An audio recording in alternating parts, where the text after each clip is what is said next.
Welcome to speed earning dot in. So ये question आया है कि लार्ज कैप, मिड कैप या स्मॉल कैप स्टॉक में से किस में ट्रेड करना अच्छा है। देखिए, अलग अलग तरह के ट्रेडर्स की अलग अलग पर्सनालिटी होती है। कुछ लोग डिफेंसिव होते हैं, कुछ लोग अग्रेसिव होते हैं। तो हर स्टॉक हर एक व्यक्ति के लिए सूटेबल नहीं है। तो शुरुआत में हम सभी को डिफेंसिव चलने की सलाह देते हैं। हम एडवाइस करते हैं कि आप पहले निफ्टी के स्टॉक्स में काम कीजिए। आपसे अगर कोई गलती हो गई, आप किसी स्टॉक में फंस गए, वो नीचे चला गया, तो 2-3 महीने के अंदर वो फिर से अपने रेट के ऊपर आ जाता है, प्रॉफिट में आप उसको बेचते हैं, तो आपको किसी तरह का झटका नहीं लगता। मिड एंड स्मॉल कैप में सबसे ज़्यादा अट्रैक्ट होते हैं ट्रेडर्स, क्योंकि ये देखने में आता है कि उसमें 20-20% के सर्किट लग रहे हैं। 10-12%, 15% का मूवमेंट बड़ी आसान सी बात है। आपको देखने को मिलेगा कि महीने भर के अंदर 1.5 गुना या 2 गुना हो गया कोई शेयर। तो देख के एकदम अट्रैक्शन आता है, लोग वहाँ पहुँच जाते हैं। लेकिन पहुँच के अगर गिरावट में फंस गए तो फिर 2 साल तक बाहर निकलने का रास्ता नहीं मिलेगा। तो मिड एंड स्मॉल कैप में ट्रेड करना अगर है तो आपका नॉलेज, आपकी स्टडी और ज़्यादा गहरी होनी चाहिए, आपके अंदर पेशेंस बहुत अच्छा होना चाहिए। अगर आप ऊपर से नीचे की जो गिरावट है उससे बच सकें और नीचे से ऊपर का जब रिवर्सल आता है टेक्निकली उसको पकड़ के उसका फ़ायदा उठाते हैं, फिर तो आपको बहुत कम समय में बहुत ज़्यादा प्रॉफिट मिल सकता है, आपकी टाइम वैल्यू काफ़ी बढ़ सकती है। तो हमने कई सारे स्क्रीनर्स आपको बताए हैं जिसमें small cap and mid cap के अच्छे मूवमेंट को पहचाना जा सकता है। और ऊपर से हमने आपको ऐसी स्ट्रेटेजीज बताई है कि अगर आपका चुनाव स्क्रिप्ट का या समय का चुनाव गलत हो गया तो भी आपको नुकसान नहीं होगा, बल्कि आप एक अच्छा प्रॉफिट कमा के ही बाहर आएंगे। तो शुरुआत करें निफ्टी के शेयर्स के साथ में और उसके बाद फिर आप मिड एंड स्मॉल कैप में छोटा छोटा वॉल्यूम कीजिए। जब आपको कॉन्फिडेंस आने लगे तो आप अपने वॉल्यूम को बढ़ा के और मिड एंड स्मॉल कैप में कम समय में बहुत ज़्यादा परसेंटेज ऑफ प्रॉफिट कमा के अपनी ग्रोथ को तेज कर सकते हैं, लेकिन रुकना आना चाहिए। ठीक। एक सवाल आया है कि ट्रेडिंग रोबोट मॉडल में जब हम हाई के ऊपर बाइंग या लो के नीचे सेलिंग लगा के रखते हैं तो कई बार ट्रेड एक्टिवेट हो जाता है और वहाँ से वो 1 रुपया भी ऊपर नहीं जाता, 1 रुपया भी नीचे नहीं जाता और पलट जाता है वहाँ से। तो ऐसे में हम क्या करें? देखिए, ट्रेडिंग रोबोट मॉडल में सबसे पहले हमने आपसे ये बात कही है कि ट्रेड एक्टिवेट होने के बाद विदिन 5 to 10 मिनट्स आपका टारगेट अचीव हो जाएगा। टारगेट हम बहुत छोटा ले रहे हैं, उसमें मे बी 0.3% to 0.67% ओनली। मतलब 300 रुपये का शेयर है तो उस पर 1.5-2 रुपये का टारगेट बहुत हुआ। 1000 रुपये का शेयर है तो 4-5 रुपये का टारगेट बहुत हुआ, जो हम बाइंग के साथ ही ऊपर लगा के रखते हैं। क्योंकि स्टॉप लॉस तो आप पहले से नहीं लगा सकते, लेकिन बाइंग के साथ सेलिंग का, प्रॉफिट बुकिंग का ऑर्डर लगा सकते हो। सेलिंग के साथ भी बाइंग का मतलब प्रॉफिट बुकिंग का ऑर्डर लगा सकते हो। स्टॉप लॉस आप ट्रेड होने के बाद ही लगा पाओगे और हम तो कहते हैं उसकी ज़रूरत भी नहीं पड़ेगी, लेकिन फिर भी स्टॉप लॉस लगा देना सबसे पहले ज़रूरी है अगर आप 5 मिनट के लिए भी रुक रहे हैं तो।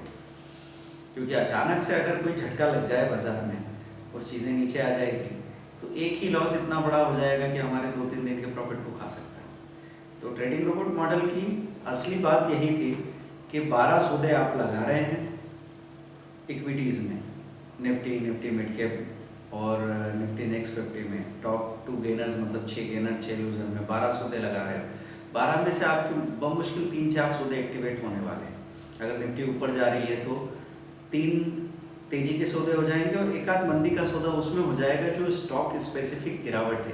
कोई बुरी न्यूज़ आ रही, कोई शेयर बड़ा कमज़ोर है तो वो तेजी के दिन में भी गिर रहा है और अच्छा खासा गिरेगा। तो ऐसा कोई स्टॉक आपके पकड़ में आ जाएगा तो वो भी आपको बहुत अच्छा प्रॉफिट देगा।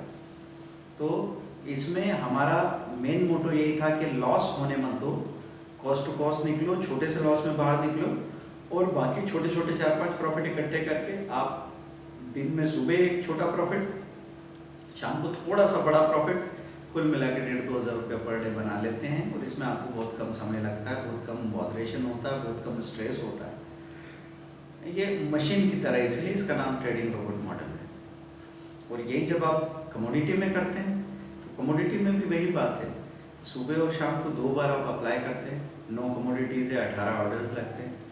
खैर उसमें हम डिटेल कमोडिटी के कॉन्टेक्स्ट में अलग से बात करेंगे इसे।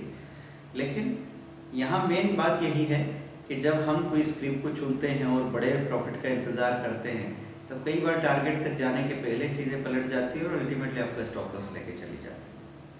तो आप अगर 3 सौदों में 1000 रुपये कमाते हो और 2 स्टॉप लॉस में 1200 रुपये चले गए, तो फाइनली आप 200 रुपये लॉस के और बाकी ब्रोकरेज टैक्सेस के देंगे तो 500 रुपये माइनस हो जाएगा।